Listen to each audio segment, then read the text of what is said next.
नाज़रीन तव्हां खे ॿुधाईंदा हलूं त सेनेट चूंडनि लाइ सिंध असेंबली में बि पोलिंग जो अमल जारी आहे। उन मौक़े ते असेंबली मेंबरनि आवाज़ टीवी जे रिपोर्टर गाज़ी जंडीर सां ॻाल्हि ॿोल कई आहे। अचो त ॾिसूं। आइन जो शिक 218 सब 3 ड्यूटी तो रखे इलेक्शन कमीशन ते to protect against corrupt practices.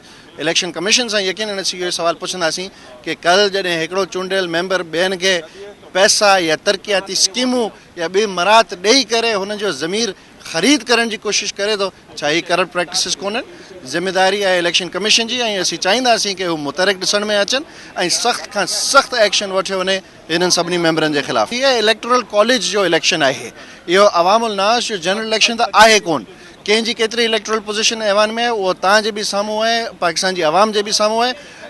जमहूरियत जे पासदारी लाइ इहो ई आउं चाहींदुसि कि जेको इलेक्टोरल कॉलेज में जंहिंजी पोजीशन आहे नतीजा इंशाअल्लाह उहे ई निकिरंदा। असां प्लानिंग ये कई आहे त असांजा 5 ग्रुप असेंबली ईंदा, वोट कास्ट कंदा ऐं वापसि होटल हले वेंदा ऐं ॿिया 5 पहुची वेंदा वोट विझण जे लाइ।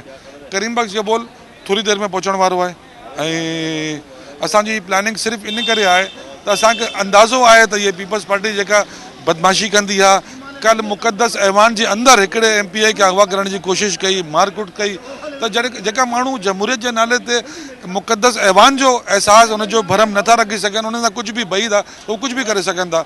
इन करे असां कंहिं बि झगड़े सां कंहिं बि सूरत हाल सां बचण जे करे असां पंहिंजे मेंबरनि खे 5 ग्रुप में मोकिलियो असेंबली ऐं जेका वोट कास्ट करे वापसि हलाए वेंदा, ॿियो ग्रुप अची वेंदो।